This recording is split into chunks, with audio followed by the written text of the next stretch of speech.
morning, y'all. Morning. So we're back this morning with another morning after reality recap for Teen Mom 2. Okay. Again, I'm Jasmine, just to let y'all know. I'm Jalen. And so we have just watched episode 5 from season 10. Okay, so let's get into what happened. All right, so we first start off with Chelsea. So we pick up where we left off.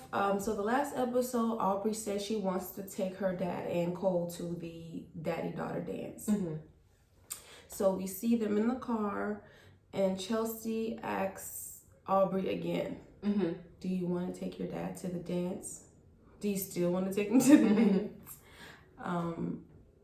And Aubrey she says no. What do you think about this?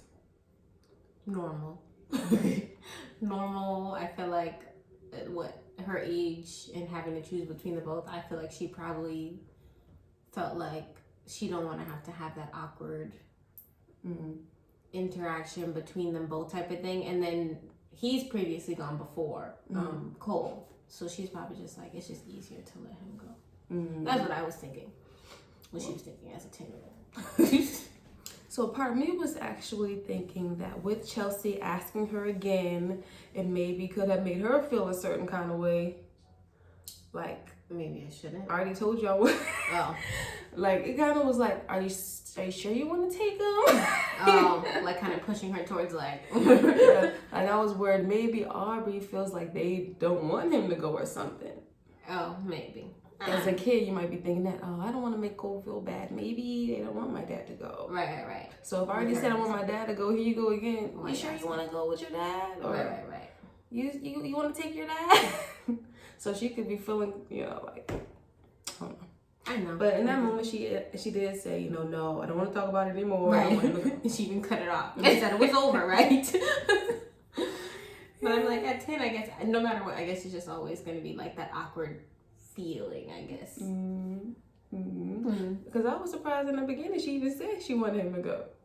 Yeah. So, but then I thought that too, but then I'm like, well, I was thinking like, I always wanted my dad to go. Okay. But I never even like interacted with him. Like it was still awkward anyway because it was just weird. I don't know. I've never been in one. With a dad or a stepdad, so I don't know. But in the end, she wants to go with Cole. And so we see Chelsea go back and tell Cole about Aubrey's new decision. And he's like, whatever. He probably happy. He's like, good. That he doesn't deserve to go. So I don't know in the past, have they met before? Him and the dad? I don't even know. I don't remember. But I know he's not, pleased with Adam's parenting and stuff. And he's always there to be like, it doesn't matter. We're good. I got this. So he's been gone for a minute. So there was a point where, Aubrey goes over there, but then sometimes he's not there or because he goes to his parents' about house, him. right? Yeah. I mean, yeah. Something like that. I don't want to say the wrong thing. But they do understand that, she could be conflicted, with going back and forth feelings. Yeah. Okay. And so we do see them, I guess the day of the dance, Cole surprises Aubrey with a little nail trip to get her nails done. That was cute. He get his nails done too. Okay. They're trying to be cute for the camera. I was thinking the whole time, like, his just, like, tone of voice doesn't help. Is it kitty-like? He trying to be kitty-ish? Or... I don't know, because even when he talks to, sure. What's her name? Chelsea. It's just his tone. He doesn't have very deep. He seems sweet as pie. Well, not like that. I know what you meant. No, like that sweet. I mean, like nice. Yes. Very kind. Okay, we need to go to the dance. And they have a good time. Yeah. Nice cute moment. Nice little dance. But yeah, they do this like each year, so it's nice to see them always going. Yeah. She's getting older and he's still there with her. Yeah. It's cool to see how comfortable she is with him.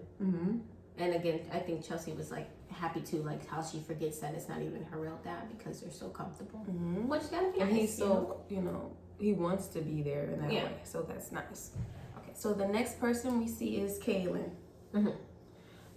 So it opens up with her talking to a friend about what happened with the prior week when she spoke to the medium, talked to her mom. Right. What do we want to say about this? I mean, we just get she is not open to a relationship with her mom right now. Right. It made me think about last episode when you said it probably is her. or could be her. And then they showed little snippets of her conversation. And I'm like, so if y'all recorded it, why didn't they air it? Oh, they did? Yeah, there were small parts where she was talking to her mom. And she was talking about, her mom did say, like, it's not all my fault. And she was responding. And even the way she responded, I was like, oh, okay. So she's a piece of work. Yes.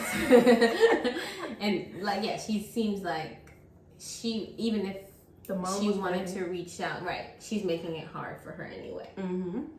So yes. And we even hear the friends say, like, he basically told her the same kind of thing the medium was saying, which is like, give her a chance. Right. And I think she should give her a chance. Right. You only get one mama. It's been all this time. You have grandchildren that you should maybe want her to, have a relationship with if possible. Right, but she's still stuck on she hasn't been there, that she's... Like, you're not letting her be there at this point.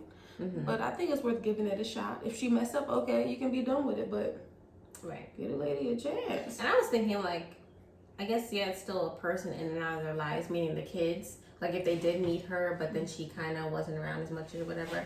But I'm like, it's not like, I don't know, to me, I was thinking, like, it's not like it's their parent where it's, like, yes, so big. How many grandparents live out of the state and you see them once a year or something like that? Right. So I'm like, I don't understand why that's like, I don't know. You can talk to them on the phone even if you're not seeing them in person. The love is still the love, so give your mama a chance. I'm blaming her now. But also that happens. The next scene we see Kale talking to another friend about Joe. I guess she's discussing how they have differences of opinions about how to raise Isaac, maybe. I think she said it right at some point in the episode. She said maybe not.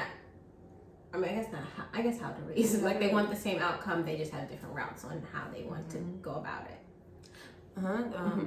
I guess like certain things she takes more serious, like his basketball games and stuff, and Joe might more so be like, it's okay if he misses it, he can stay home type. Right, but it sounds like he only misses it if his family is around or something like that. Like, she mentioned a lot, like he just wants him to be around, like if I don't know if it's his grandparents or somebody is around, then so special events with family you might miss your practice or whatever. But again, I was thinking he might be difficult to deal with simply because, what did she say? Like, he holds so much against her type of thing. Like, I'm trying to figure out, what does he hold against her so much? I don't know, but I was thinking more like holding against, like, just their relationship. You know how, like, when you have a bad relationship and you just have that, like, hate towards that person. Not hate, that's a weird thing. Or strong dislike towards that person. So it's hard to, like, even communicate the simplest things with them. I hear that. But they seem to be on a better path, like, what's her name? Kale, not this season. Maybe last season, but Kale was kicking it with his wife. They was all spending time together. It seemed... Oh, I thought it was just him. I mean, them two. Like, I thought even Joe? when his wife, like, I thought even when his wife and her were friendly, that him and her still weren't 100%. Okay. I remember that because I remember watching that reunion. Okay. And she tried to be the one to get it together, the wife. Right. I feel like she just likes, like, they're just friends, but that still isn't, like, but that doesn't mean him and her are friends. Oh, okay. But she did say they were fine until that funeral thing, and that's when things started.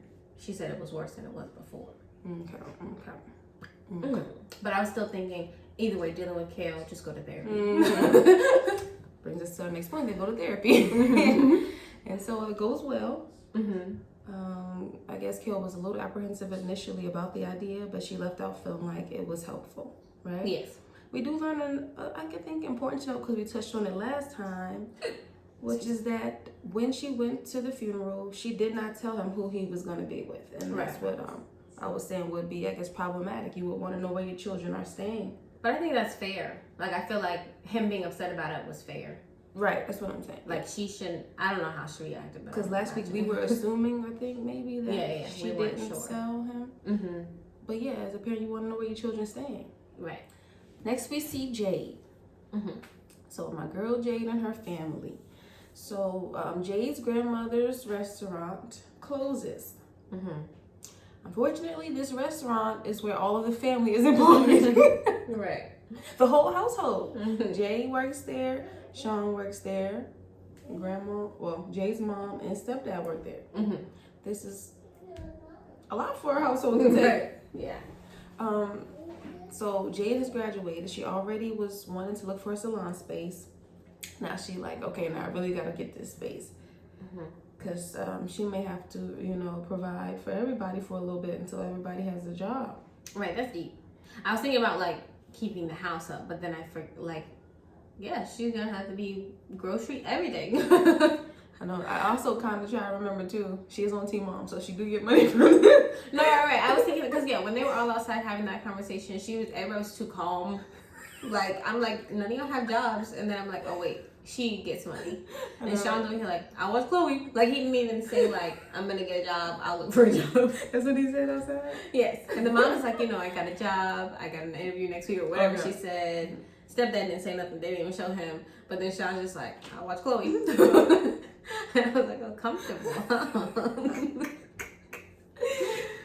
But yeah, it's again, it shows how Jade, she a lot of times has to be that responsible person in her family.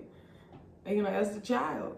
Right. It's unfortunate, but you can see her just getting into that role again. Like, okay, I gotta hold the team on my back. And she handles it so just like, all right.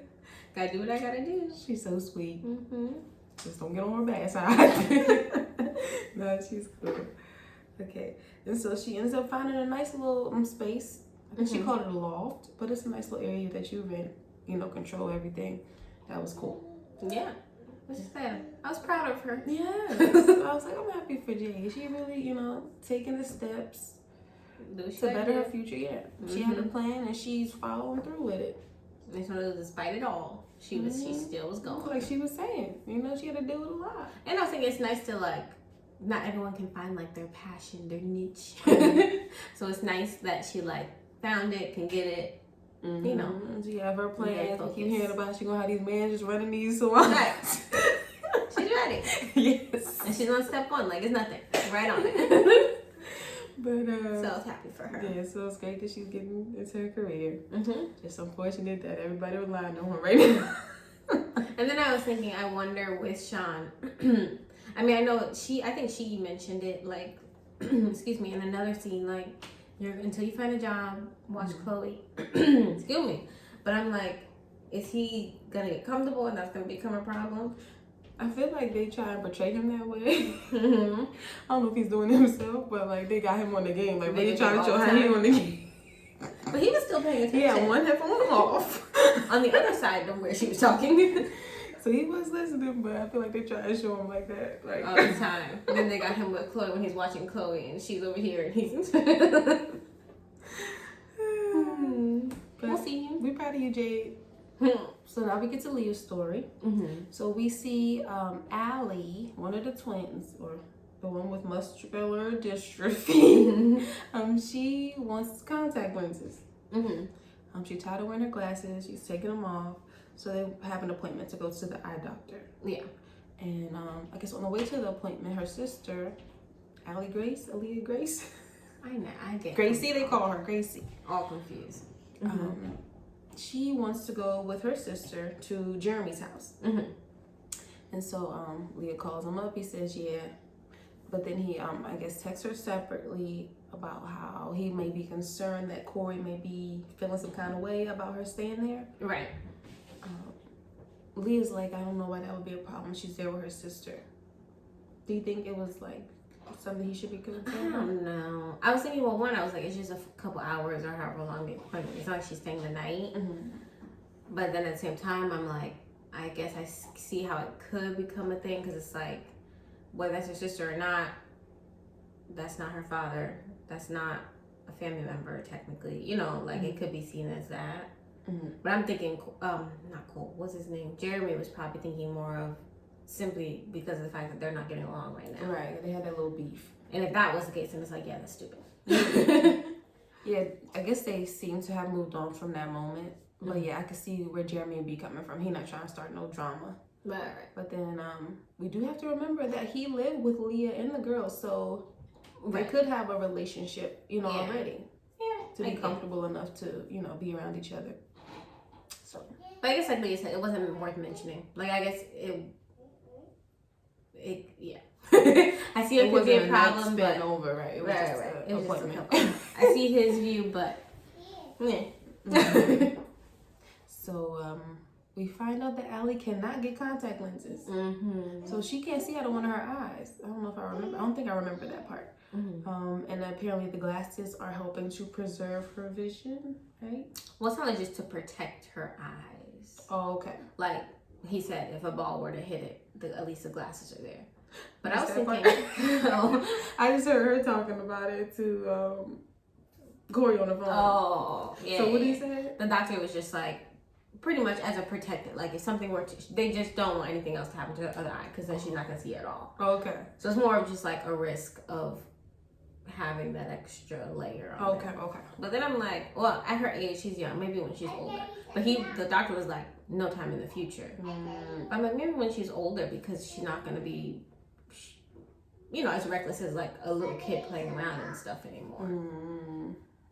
She would be more vigilant. Is that the word? I know, but Leah did point out something, like you don't want your child to have to go through this, Yeah. And she probably thinks a lot, and she has a whole twin who has like a whole nother, life, all these other things she can do. So that must be, crazy to think about sometimes. Like, why can't I? I was thinking, it probably makes it hard, but it probably at the same time can help make it a little easier to have that companion. Yeah, you have your companion. Yes, but I just see like having to compare yourself as you're getting older. Yes. Yeah. So let's get to Brianna, my girl Brianna. So it opens up. She's talking to Shirley. Remember, I thought she was talking to Shirley last week when she was talking to her mom. So this conversation with the real Shirley made a lot more sense. Okay. She was supportive, like, it could have been worse, more on a friend level. So I'm like, okay, this is good. So while they're together, Brianna texts Lewis that she tested positive for something. He needs to go get checked out. And so I guess he says, well, he's gonna go to the doctor, right? And he's sorry. Yes. He's been as honest as he can be. Now, I didn't touch on it last time, and she was getting on it again today about how, she done with him. Whatever they was maybe working toward is done with. And I kind of was having a change of heart about that. But maybe I'll say that at the end here.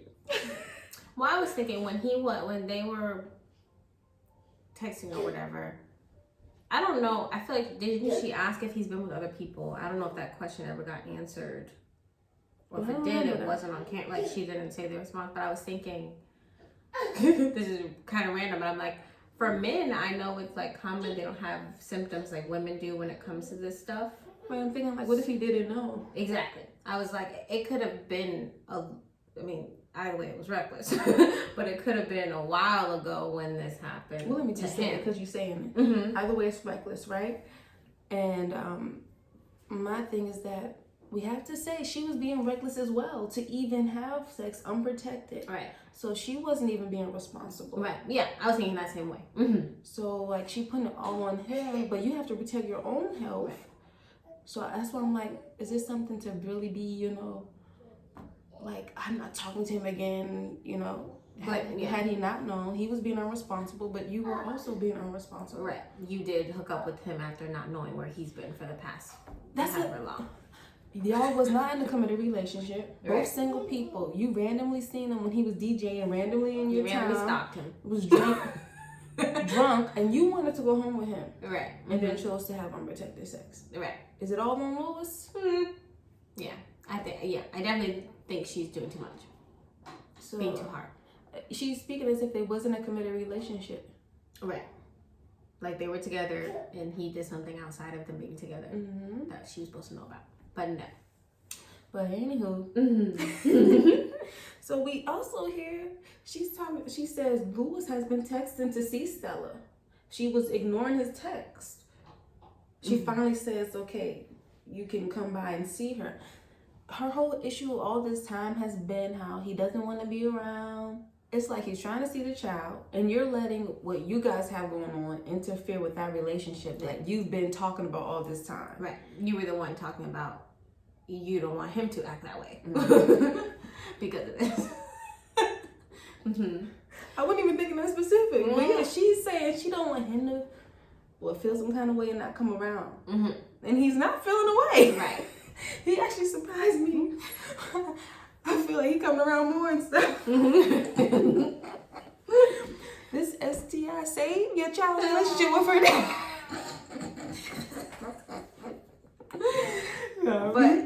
But no, I was proud about him coming around because I was worried that he might be embarrassed and not want to come on the camera and stuff. The pee on camera in the house. But I also think, like he said, I said sorry. I can keep saying sorry, but yeah, he was what more apologetic. can he do anyway? He was apologetic about it. He was. He came around. He faced it. And even when he came, so this is where she really blew me. Was when they're having that conversation when he finally came. That's where we're at, you know, when he came. I know. We're saying it right now. And like one thing she said out of her mouth was, so if I act like a B word, you're gonna still be around or something. Oh. And I'm like, why she say that? Her point, because that's what she was bringing up, him being around for Stella. Okay. And he was like, no. He pretty much said like, no, I wouldn't let this affect it. Like, I still want to be around. I'm trying to change. I want to be around for her. Okay. And she's like, so if I'm acting like a B, you're gonna be around. And I'm like, well, that's different. Like, not different, but why would you even want to act that way if he's clearly trying to be around? What y'all have going on is irrelevant. Not only it's irrelevant because it's over now. You're saying it's over. He said, I'm sorry. Right? You took your medicines. Now move on to raising your child. And then I was thinking about the view. I was thinking of the view of like, I've heard guys say it before where like, even when they want to be there for the child, when the mom is so difficult or just so, you know, you don't even want to speak to the mom to get to the child. It does make it hard. And I can see how that would make it harder. And of course, a lot of people just see it as either way that's your child, you need to deal with it. But when you're going to purposely say, so if I'm acting like this, you're going to stick around. And what does she mean? Like, as in when he trying to see the baby, act like he can't see her? Because that's what he had just did, right? I don't know. That's all she said. Was just if I'm acting like a, what, you know. And I'm like, and then I was thinking, yeah, does it have to do with like, if he's trying to see the baby or you just still being mad over what happened? You being mad over what happened, let it go. If he wants to see his child, let him see his child. That shouldn't even be brought up anymore. I just want to see my child. But then seeing how her mom react too, I was like, man, that's part. Kind of how. Let's talk about that too, because it goes back again to how the mama's act. She's very mad at Louis. I think she said she don't know if she'll be able to forgive him or something. I'll never be nice to him again. Something like that. Again, she didn't acknowledge that her child was doing something irresponsible to put herself in this position as well. Yeah. She said, I don't want to see you here. But her reaction to me was like, well, that kind of explains why she's acting the way she's acting too. She gets it from her mother. No, when Louis did come, no, Brianna crazy tail. Not Brianna, her sister name. I don't know her sister's name. It didn't even pop up on the thing either because I was waiting for it. Dang, I forget. I don't know her name. Okay, whatever. But her faces and stuff. Turn around. Eating her chicken. Let's wait for Louis to go in there because there's a whole house against him. And they're known for being ganging up. gang. The girl gang. But yeah, he faced it. So I was proud of him for that. Yeah. I was proud That's of him. what I said. So why can't you just give him a chance? Too much. But I think that's it it for this episode. I didn't even see the preview. Me either. Okay. So we'll wait for next week. Hopefully we get a few more viewers on this thing. If there is a next week. I know, right? We may see y'all, we may not. But that's it for today. Bye. Bye.